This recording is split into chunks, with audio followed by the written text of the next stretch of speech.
what ended up happening is in an effort to prevent speculators from coming in, so people that weren't already in Hex and didn't already understand the tokenomics and the staking yield and how all that stuff works and how, being staked for longer is just a better way to play the system. The OA, or a majority of those tokens that were out there unstaked, staked for that one day.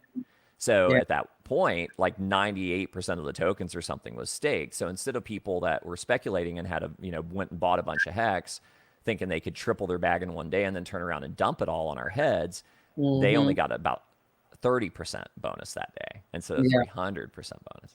So we still dumped after, but it would have been a longer dump. Had the OA not stepped in like that, there would have been that many more coins out there in the hands of speculators. So that dump that we had right after Big Payday would have been a long trough to get out of, because there would have been a lot of people with big bags to sell for a long time. So that was the first evidence of the OA being benevolent. You'll hear that story again and again out there.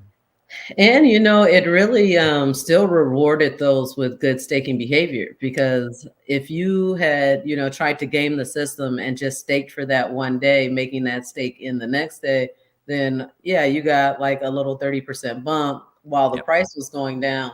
But if you went ahead and staked it out, your 5 year, 10 years, 5 years, whatever, I mean, it was a significant amount of additional coins, that you received. And what I really like is that they go away if you emergency in stake, even to this day. If you have a stake, and there's people that still don't know that. If you have a stake with a big payday bonus and you emergency in stake, you are going to lose that big payday bonus. So my understanding, maybe you can correct me if I'm not right on this, and I feel like I talked to Dev Kyle about this, and I can't remember. I'll have to go back and look at. I haven't talked to him in a long time, but I'll have to go back and look at our mess. When I say talk, I'm like DM. So I'll have to go back and look at my DMs with him to see if I'm talking through my hat here. But if I'm not mistaken, if you even end one day early, you don't get the big payday.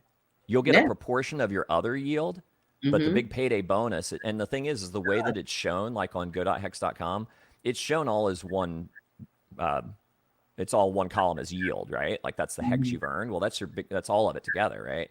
And it's like, so if you end it, you get a proportion of your yield, but that's not the big payday bonus. You only get that if you can complete the stake entirely. So, and there's people that learn that the hard way. They're like, wait a minute. It's like, where'd my yield go? It's like, I expected a little bit of a hit, but what the hell?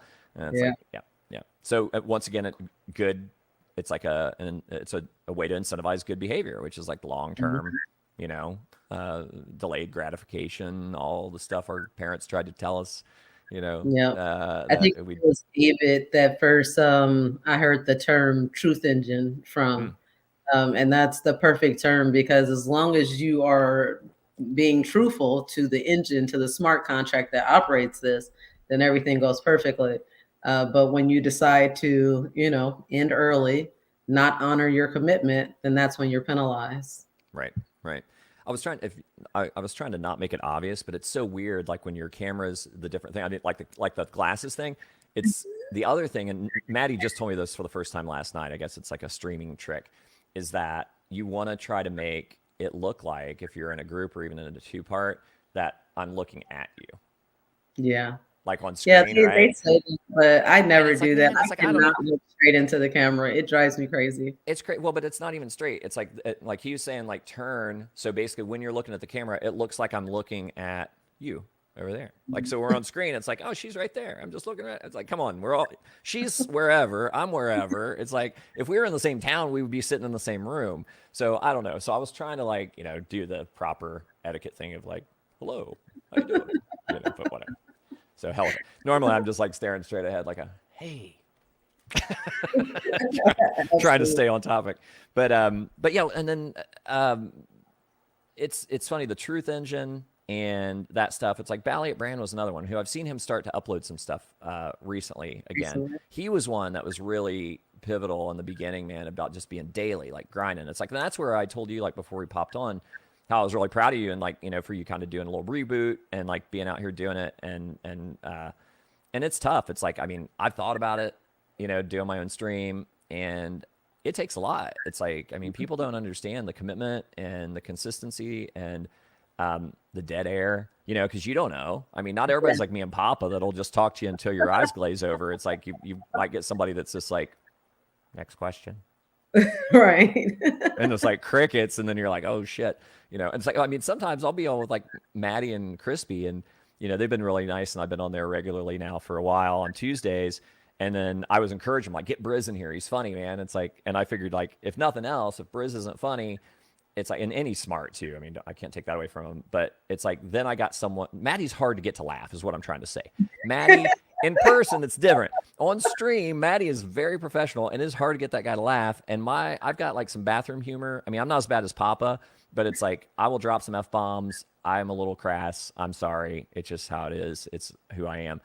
Maddie is like the dad, right? It's like he wants it clean. He wants it G-rated. That is not me. And I will say stuff that I know is funny. I know it's funny, but I've got him and Crispy just. And I'm like, God, a tough room, bros. It's like, what? And then luckily I'll look over at chat and I'll be like, okay, I got some laugh emojis in there. It's like, all right. It's like, I'm not totally bombing, you know? It's like, because that's the thing too, when you talk about all this stuff and it's like, you're so charming. It's like, I mean, we got to meet briefly in Vegas, so it was nice to see you in person, and that's always fun. But it's like,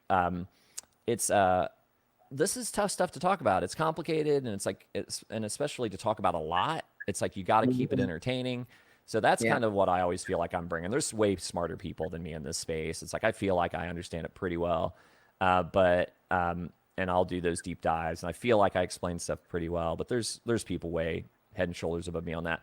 I think everyone just has to lend what they can to the community, right? So it's like, if I can, you know, be somewhat informative and kind of lighten it up a little bit to keep it entertaining and keep you engaged, then it's like, that's kind of, I feel like that's my niche.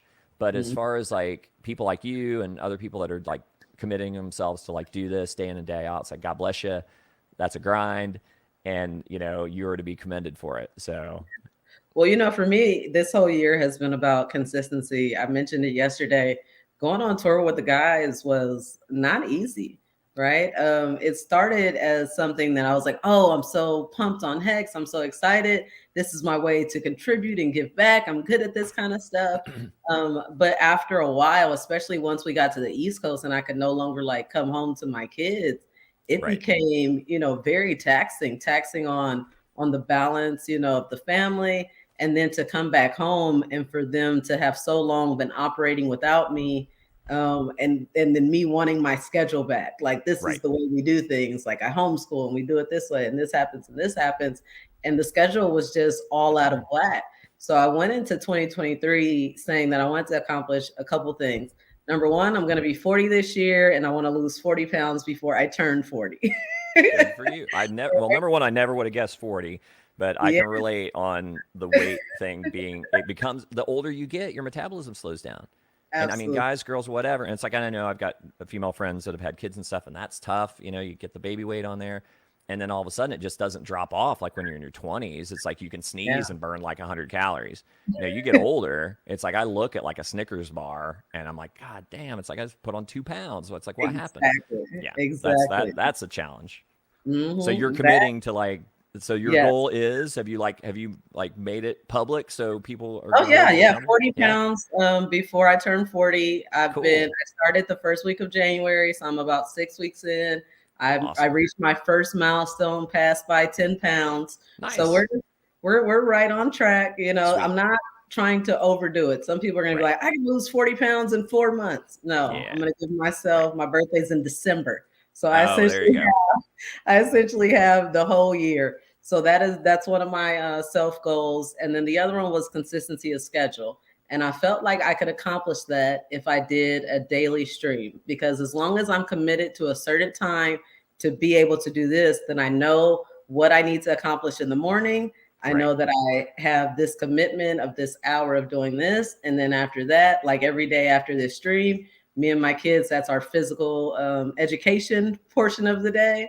Cool. So then we head to the park. So it's really helping me with consistency of lifestyle. Well, structure is tough. You know what I mean? It's like, 'cause I can't imagine, because it's like, I don't have children. It's like, but you know, for friends of mine that do, it's like, you know, I understand how important consistency and structure and, you know, routine and things are for kids.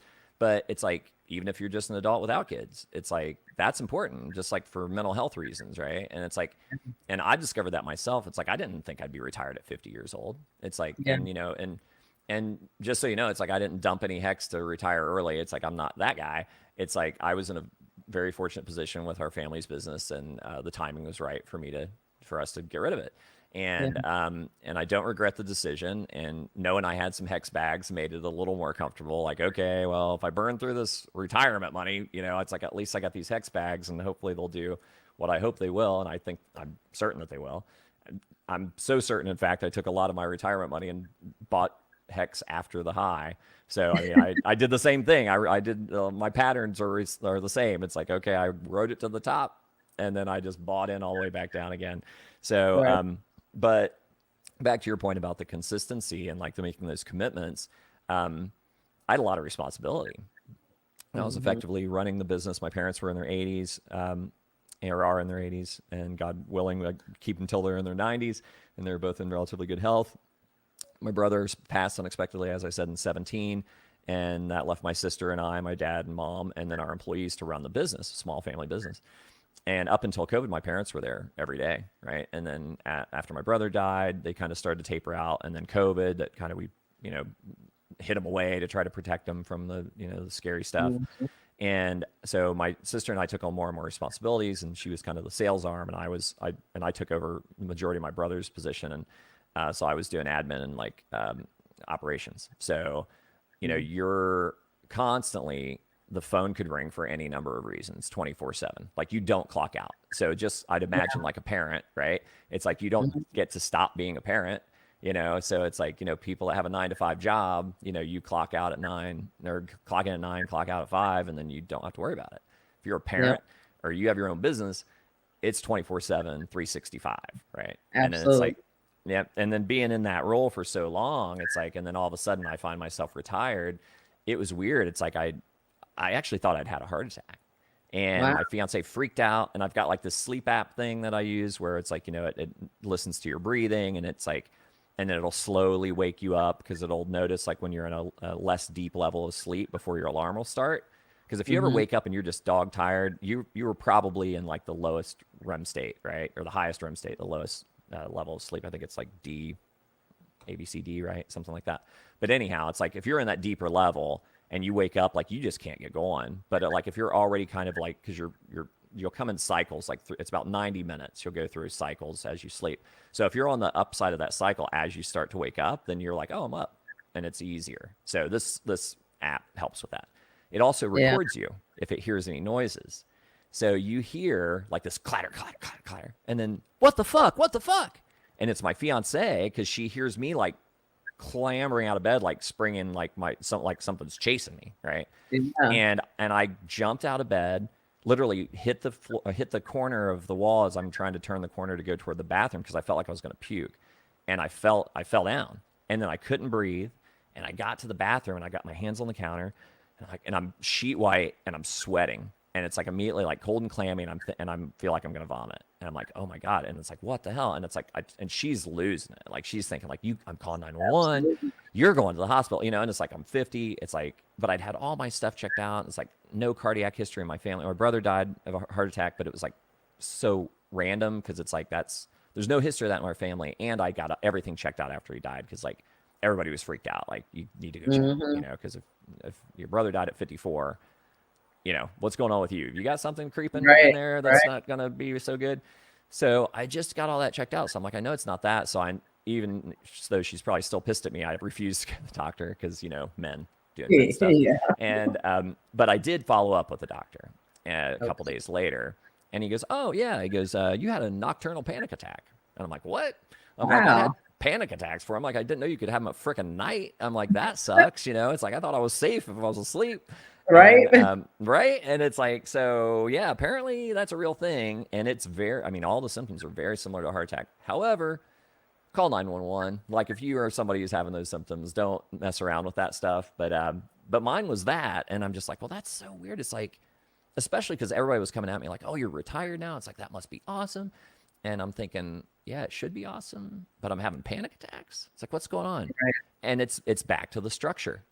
the thing is like when you have all that responsibility on you, and then a problem arises, something goes sideways with a kid, something goes sideways with an employee, something goes whatever, you got a problem to solve, right? So that anxiety and that energy that you carry, that latent kind of like anticipation of a thing, gets burned up by solving the thing, right? It's like, okay, now I'm tending to whatever's going on with the kid, or I'm tending to whatever's going on with the business.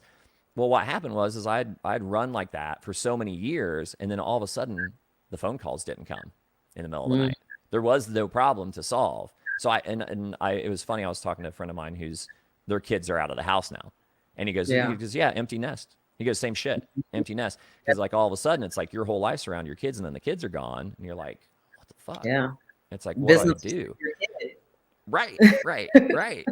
You know, so structure is so important. And it's funny because it's like, I mean, I know I met you in person. It's like, you're super sweet, and it's like, you know, very intelligent, obviously. And I saw what you've accomplished in the community and like with the tour and all that. But to be honest, I was like a little nervous about coming on stream because it's like, we haven't streamed before. And I'm like, man, I hope she doesn't ask me something and I answer it stupid, and then I get roasted on Twitter or whatever because I said something wrong. You know, and then, but I believe like things happen for a reason. And it's like, I'm really, really glad I'm on here talking to you about this stuff, because it's like, that's something I'm still working on myself, is just that consistency and that structure. Because even though I've kind of like identified the anxiety component, and I'm trying to restructure my life now that I don't have all these work commitments, I don't have half the structure I used to still. So it's like, I need something that's like, all right, every day I got this, and no matter what, this is what's happening. And then everything else, it does. I mean, because I've done it before, it's like everything else seems to click into place. It seems like if you have that core. So thank you. Yeah. It's like, that is an inspiring thing. So I appreciate you sharing that with me. And I'm going to do my best to take that to heart. Maybe you'll see more of me on stream, or if not, maybe I'll just check in and let you know like what I'm doing to make my structure better, you know? Absolutely. We just took that to a real deep personal level. I know, that. Right? It kind of got deep. It got deep from it. Well, years ago, it's funny. I ran into somebody. I was having dinner with this girl I was seeing, and we were in San Francisco, like Zuni Cafe, I think. And there was this table next to us, and we just struck up a conversation. And it was one of those things where it just went deep fast. And it's just, I always remember how the guy said it. And he goes, you know what? He goes, I always just, appreciate people that prefer the deep end of the pool. Yeah. So it's like, if you talk to me, it's like, I can be a goof on stream and stuff, but you talk to me, like, this feels more like real life now. So it's like, if you talk to me in real life, it's like, it's like, I prefer the deep end of the pool. I can splash around in the shallows for a little bit, but the deep end is like, where I feel like real shit happens. But I appreciate you on that. So I just want to say that. So I am going to pivot us a little bit back to Hex, because that is my title for today. Why Hex? We've talked a little bit about why we chose Hex. But knowing that big payday is a thing of the past, we have gone all the way to a top and then hopefully back down to a bottom. What is like your elevator pitch? Do you have like an elevator pitch for new people coming in interested that you want to? And this elevator pitch is indirectly endorsed by Richard Hart, believe it or not, because I was fortunate enough to be on a live stream with him, and I shared with him like kind of this insight I had about Hex, and he literally kind of gave me some kudos. And it's like, if you've been on with Richard, he's not not ready to give a lot of attaboys. It's hard won. If he's going to pat you on the back for something, it's like, you probably deserve it. And there might be stuff you've done that deserves a pat on the back, and he's not real quick to give that out. But I'm okay with that, because like, that was my life growing up. It's like, we didn't get a lot of attaboys, but I did get an attaboy from Rich on this one. So basically what it is like, everybody knows what a CD is, especially people in my age range. It's something like, your grandma would give you $100 CD. You would earn, 5% a year or whatever. And, in 5 years when the CD would expire, then you would trade that in and you get your $5, a year in interest on your $100 CD, and ta-da, there you've made some money. So effectively what Hex is, in my opinion, is it's kind of like a CD, but it's on the blockchain. So it's instead of being centrally held at a bank that sets that rate for you, that's a pitiful now, like less than 1%, I think, for those types of investments. The rate is determined by a code on the blockchain, and that generates on average now about 38% a year yield. And then of course, like, that immediately gets people's attention, like, what? And it's like, yeah. So basically, you you are the controller of that. At any point, you can end that. But just like with that CD, if you took that back to the bank and it was a 5-year CD and you took it back in one, they'll give you your money back, but you're not going to get any of the yield because you didn't meet your commitment. So the same thing holds for HEX. And the banks are glad to take that CD back because they don't have to pay you the interest, but they got to give you your principal back. The difference with HEX is if you don't meet your commitment, it could cut into your principal as well. So not only do you not get, what you were, what you put in, you don't get the yield that you anticipated. And so it's a pretty stiff penalty. So that incentivizes people to stay in longer. And then that creates stability for the system. And with the average APY being 38%, if you do the math on this, and this is the thing like where it got Richard's attention, I feel like if you do the math on that, the price of HEX, because that's the first thing that people ask me. It's like, well, so what? It's like, okay, I'm getting more HEX every year, whatever. So what if the price goes to shit? And I'm like, think about it. If you get 38% more HEX a year, and it's not linear, but it's close. Effectively, the price of HEX could go down from wherever you bought it by 20% every year forever. And your dollar value of that investment will be the same. So therefore, it's a hedge to the downside because you're getting more of the thing, you're getting more HEX. So the price could go down literally 20% a year forever and you don't lose any money, right? Now, what about the flip side? Now it's an amplifier to the upside. So if you're getting 38% more coins on average in your portfolio, that's how many more coins are going to be growing alongside your principal. So it amplifies your upside. It's a hedge to the downside. So that is a real clunky elevator pitch, but I think you see the gist of it. Usually I'm better. I'm a little slicker on that. It's like, no, it definitely makes a clear picture. I see that because, what investment are you expecting to go down forever? Right. Right.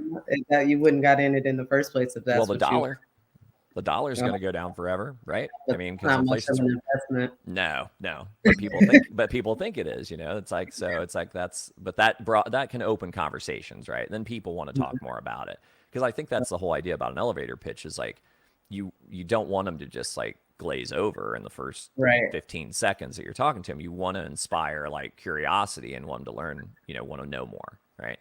So that's the key. In any conversation I have with anybody about HEX, whether it's a no coiner or somebody in another project or whatever, I want to open up the dialogue so I can extol the virtues of why I am so heavily invested in HEX and have such high hopes for it.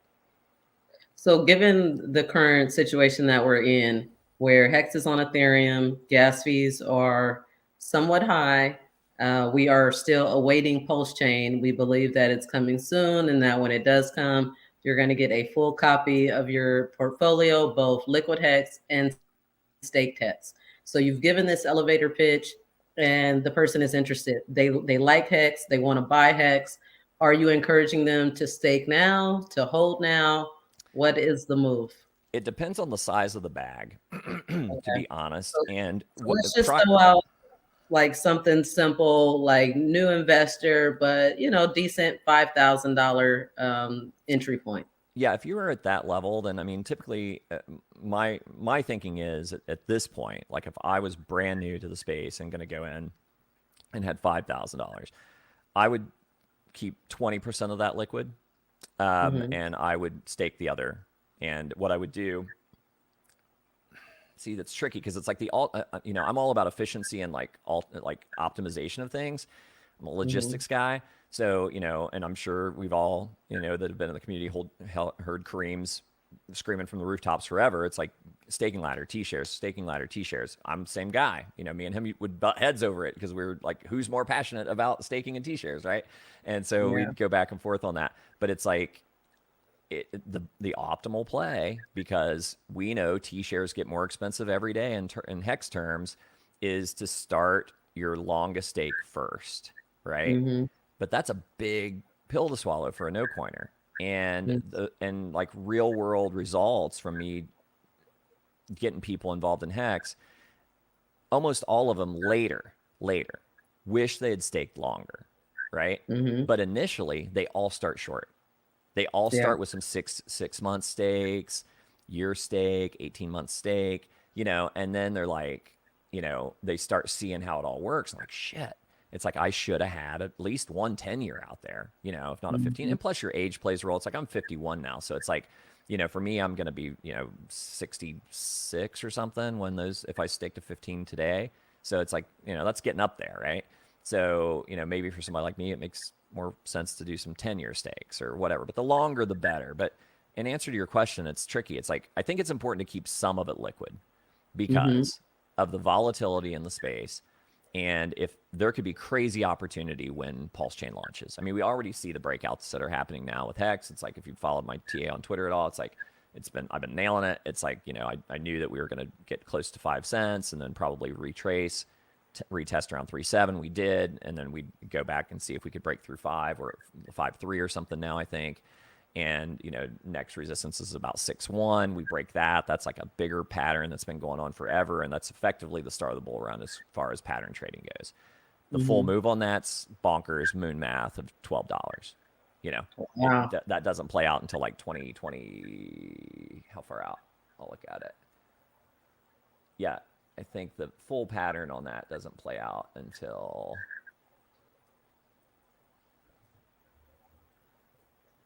Well, it depends on how aggressive it gets. I mean, that could be as soon as 2025. So, I mean, that's bonkers. That's crazy moon math stuff, or feels like it in a way, but that's literally spring of next year. If we do a full measured move off of that particular pattern, you know. But did anybody think we were going to do 10,000x in less than 2 years, like Richard said to begin with? So I don't think it's outside the realm of possibility. I think it's, but if you got in now and we're at 5 cents and Pulse Chain launches and then we get a 10x on that, I would be hard pressed to tell someone not to take some money off the table. A good rule of thumb is like sell on a double, right? And then effectively what's happening, if you sell half of your stack once you've doubled, and you probably know this from like from gambling as well, now you're playing with house money. So it's not as stressful. You're less likely to be as emotional with it because now you're playing with profit, right? And you got your money safely back in your bank earning bullshit interest, but you know, you're like warm and fuzzy with it and you're not scared that you're going to lose your money, right? So it's like... I mean, it seems like such a simple question, but it's like, it's a tough one. And it depends on the person. If they have a longer term time horizon, I would encourage them to start that staking ladder. And I'd say throw it out there 15 years. But I would not do any stakes under $1,000. I used to have a lower bar for that. I used to say nothing under $500. But in the bull run, I had stakes where the gas to end them was $1,500. Yeah. No cap, like truth. Yeah. Real, and that's shit. not a 15-year stake. Ain't no telling what it's going to be when we actually get to a 15-year stake. Right. It could be bonkers. So it's like, you know, so the thing is that, you know, although I believe, and I've got 15-year stakes. I mean, I've got stuff that comes out in 2037. So, I mean, I've started later 15-year stakes. Those weren't like beginning 15-year stakes. So it's like, you know, it's hard to push somebody in that direction. So I mention it so they have the option. Ultimately, it's their money. They need to do what they feel comfortable with. I would say that 20% of that they keep liquid, so they have that opportunity to take advantage of any crazy volatility. And let's say, you know, they keep 20% liquid, so they got 1,000 out of their 5 liquid. You know, Hex does a 5x, you know, and you get the double and the duplicate over on Pulse Chain. Well, shit, you could sell all of your liquid, and now you got your $5,000 back out. And that was on a 5x, which I think is going to be easy from here, right? And that leaves your liquid on Pulse Chain and your stakes on this chain and that chain. So then it's just a matter of like what their structure is for their retirement planning and stuff as far as how they want to start their ladder. My ladder looked like I took a shotgun and shot it at the wall, and just like the pellets hit wherever. It was ridiculous. It was dog shit. It was so bad. And then Bree and Juan Fernandez came up with a great spreadsheet that ultimately it's kind of like Stake Hex today. If you use that website at all, that's essentially the beginnings of that were that spreadsheet. And then we worked on that together, and that's where I really started to see the power of the T-share and how the longer pays better really affects things. And you can do that if you go to stakehex.today and just play around with it. It's like, it's a great resource to really see what could happen. Like, even if you like just pull that little slider down to where like you just keep Hex where it's like never more than $1 ever, forever, and still see like what is possible with longer staking behavior, then that's a real eye opener for people.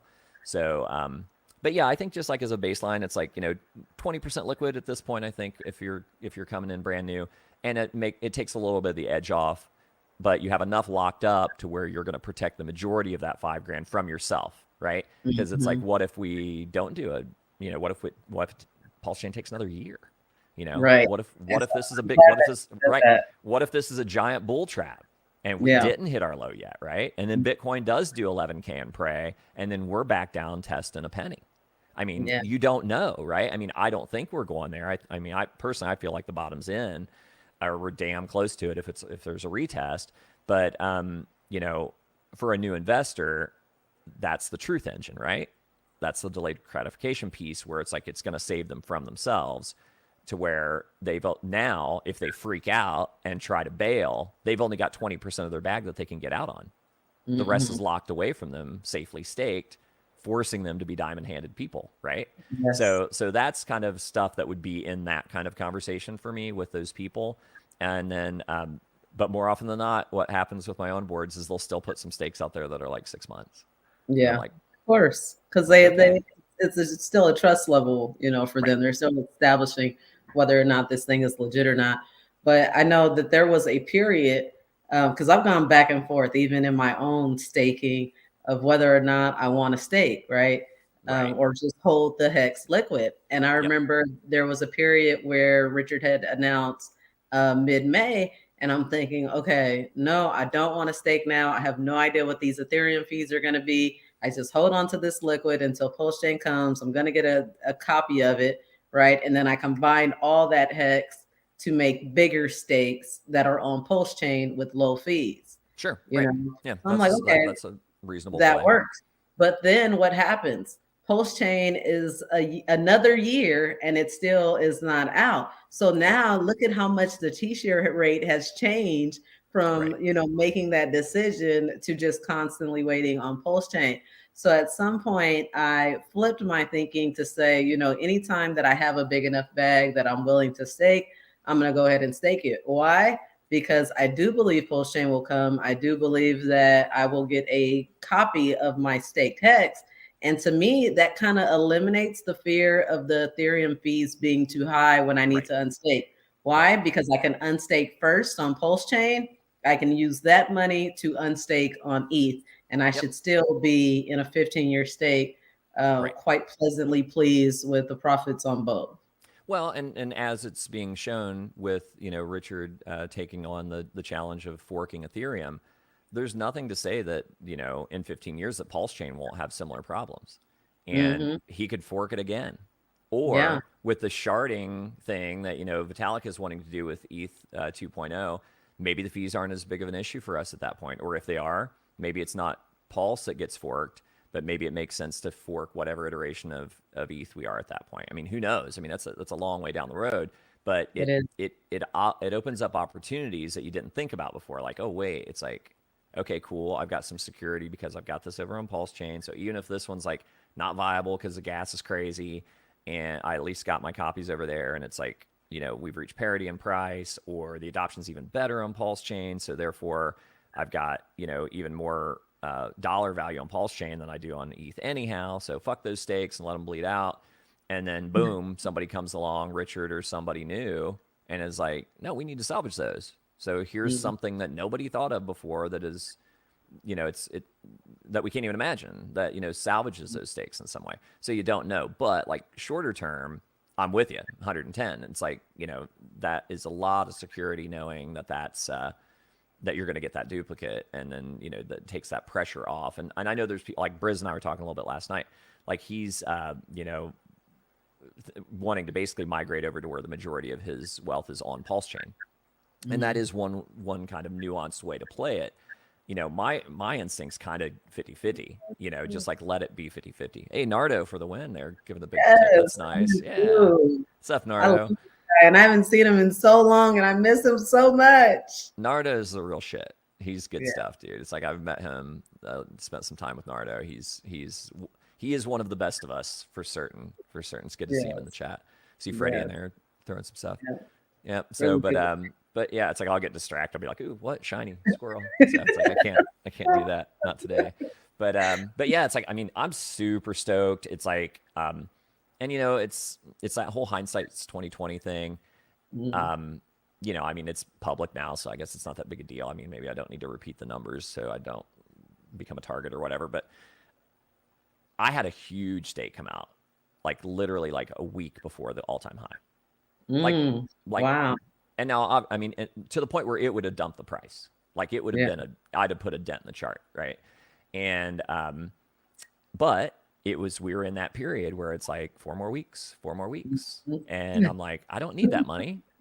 Right. And I took that, and I had some gaps in my staking ladder in like 2026 and 27, I think, or maybe, well, it was like 6 and 7 years out, whatever that was from that period.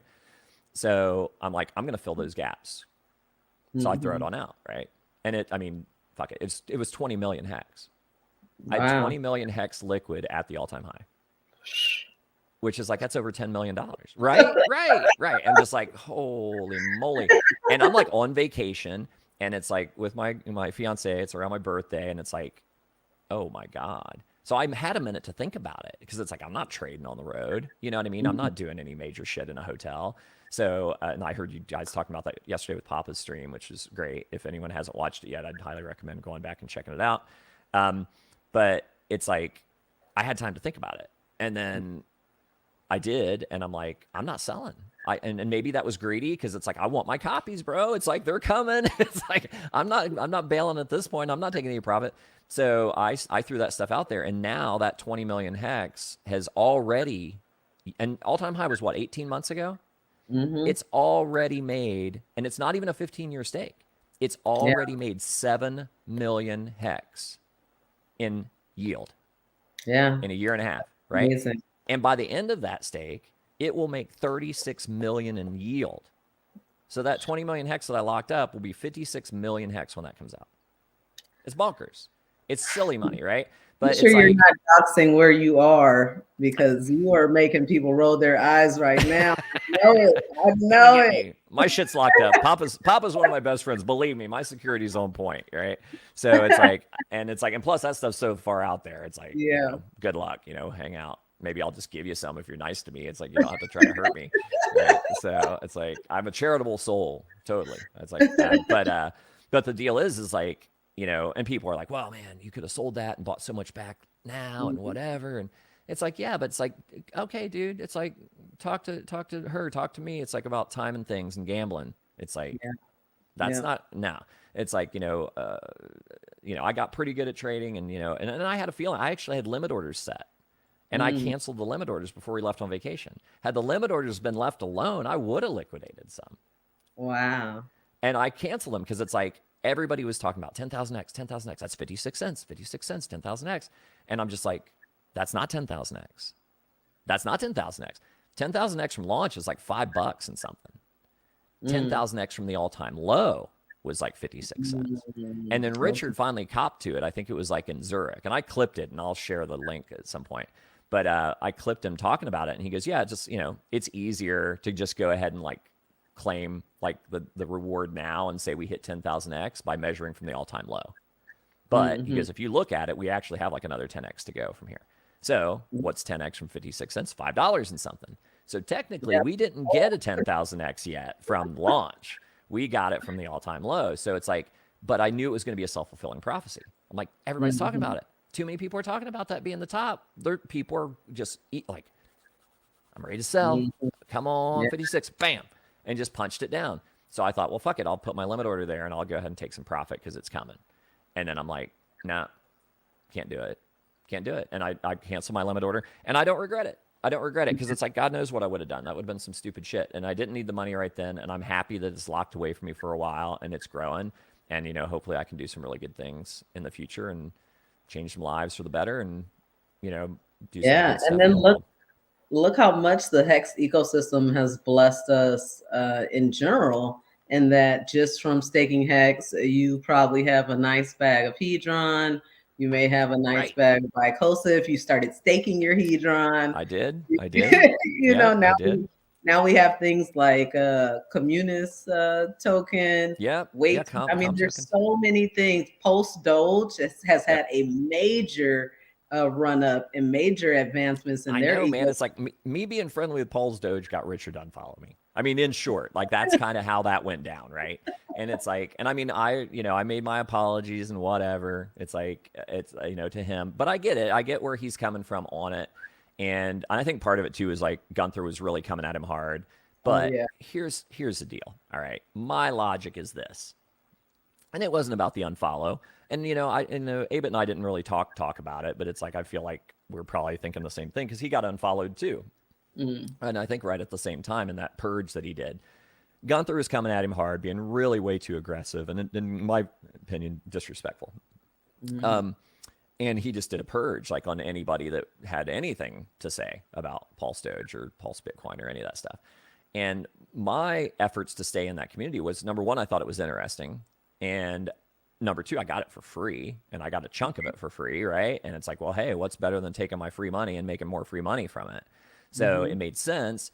And I wanted to make sure that people understood why people like Gunther or me or anybody else that's in those ecosystems in any kind of real way from free tokens, how they got them. Right. How'd they get them? They had a healthy hex staking ladder. I mean, like Gunther's a shark, right? He's got 11-year average. And it's like he's Freddie's distracting me. What's Freddie doing? Don't apologize to anyone. Fuck him. Burn him to the ground, Toby. What the hell? I mean, I apologize in the sense that it's like my intent was not to get anybody wrecked. I was just trying to clarify. Maybe apology is too strong of a word, but but I'm not kissing his ass to get a follow. It's like I like Richard and I respect what he's done, and I'll be eternally grateful for the opportunities he's given us. But my logic was, it's like I need to keep lines of communication open with whoever wants to talk to me reasonably. And a case in point with that is I talked to Gunther. Gunther, I would consider a friend of mine at this point. I think he's a good dude. I think he got a bad rap on the dumpster bullshit. It's like, do you know how many OGs dumped Hedron in Vegas? Right. Like when that launched? A lot. Okay, a lot. I didn't because I didn't have any of my stuff with me, or I might have done some of it too.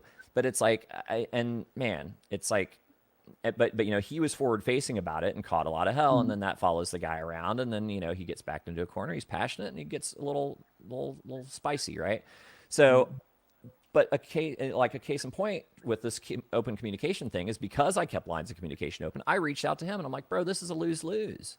I'm like, this isn't good for you. It's like you got bags. You're a shark with 11-year average. It's like, why would you want to diminish the growth of Hex at all? It's like, I understand you don't like the outrage marketing, you don't like how Richard's doing things right now, whatever, and you want to be vocal about it, but doing it this way is not good, right? It's like there's a better way for adoption for your own thing that you think people should put some energy into, but you don't want to like sacrifice your own bag to zero and destroy that community and burn it on the way out, because then what have you done, right?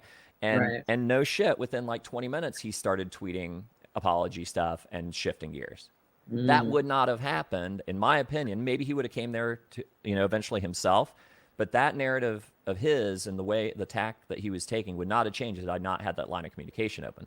So that's where I think is important. Like, and you guys, the same thing. It's like you're talking to other communities, you're talking to other coin holders, and I think that that's fine. It's like, but I also understand Richard's thing of like, the path of least wreckedness is the thing that really caught my attention when he talked to Maddie about, who he follows and why on the conference.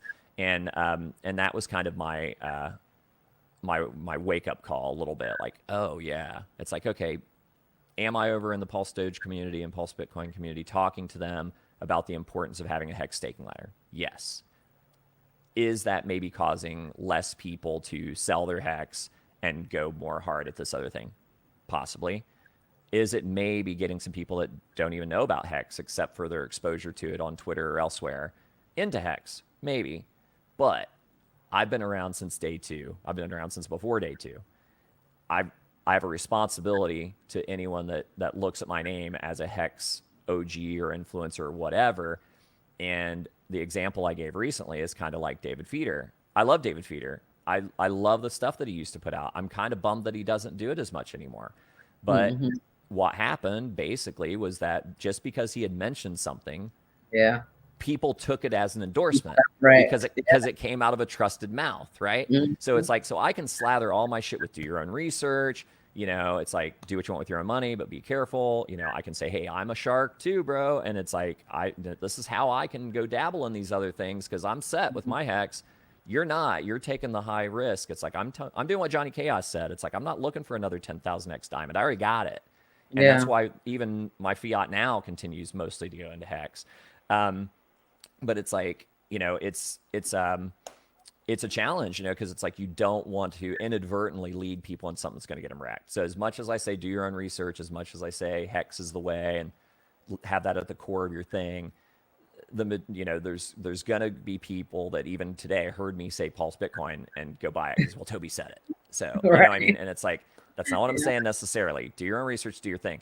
So as far as Twitter goes, I have kind of shifted back to my original MO, which is like, I'm only talking about hex, period. That's why I even got active on Twitter, was because of Richard coming into my life at a pivotal time, you know, like I've explained earlier in the stream. And that's my focus for that part of my social. And also because you can't do this on Twitter. It's like, you can't have a nuanced discussion on Twitter. It's like, it's text. It's like people are going to misconstrue it. And it's like, and then you got the trolls coming in and saying shit or trying to twist stuff around and make it out to be something that's not.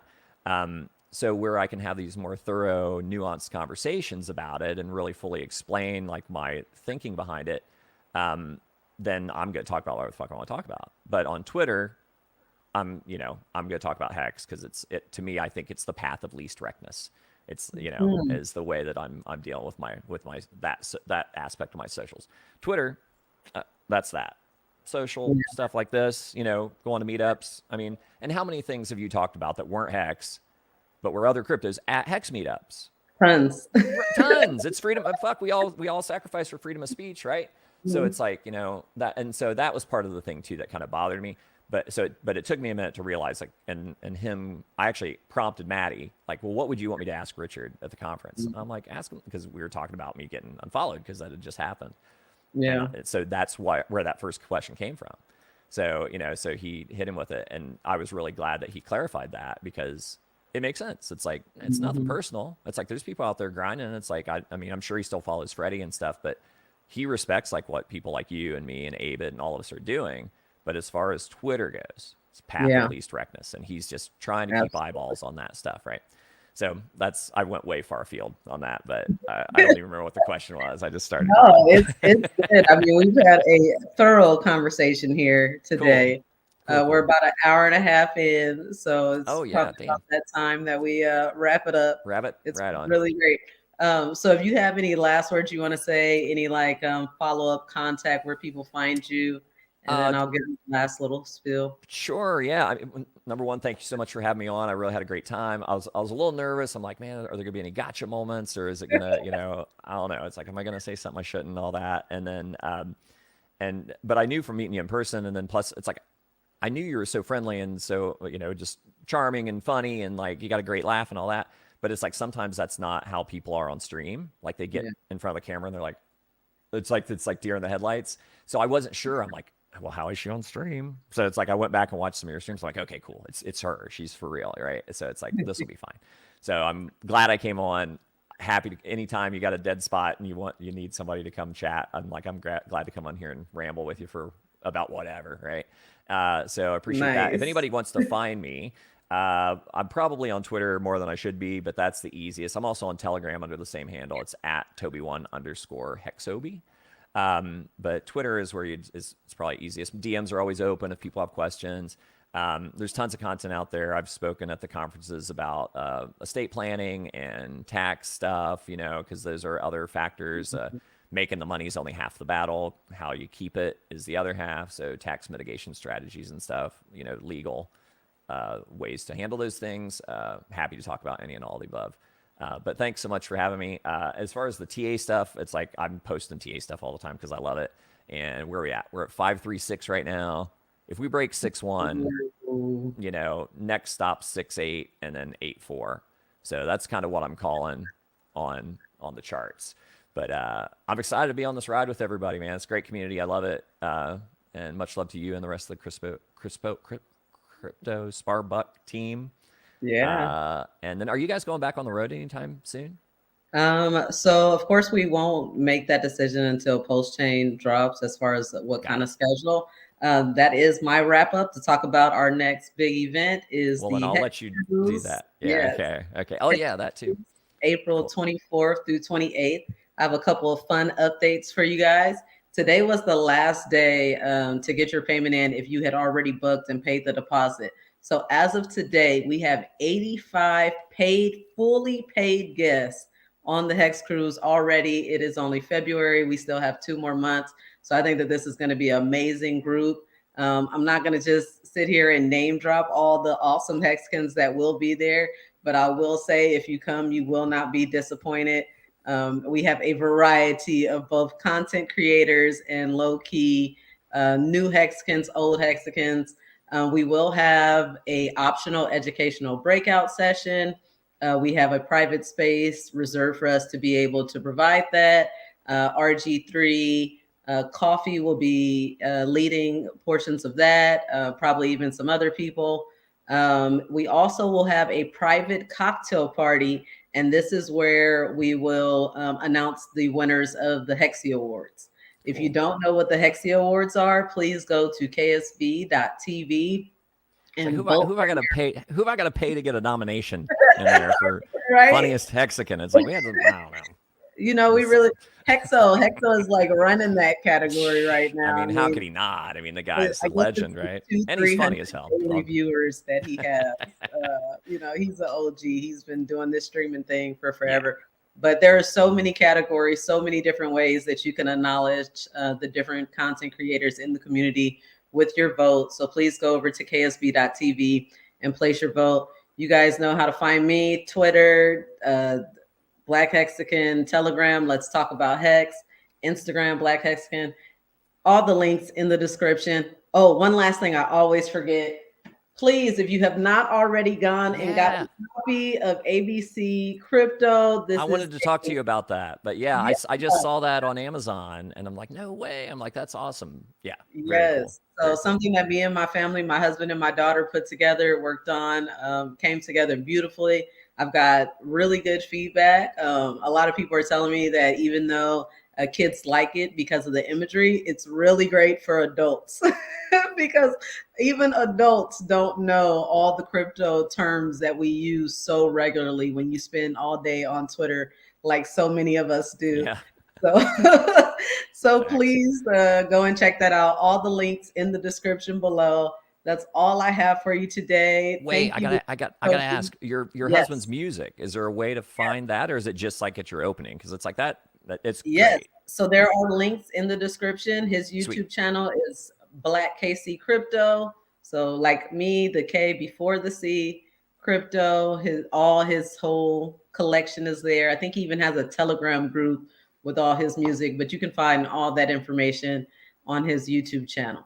Awesome. So, all right, guys, if nothing more, it's been real.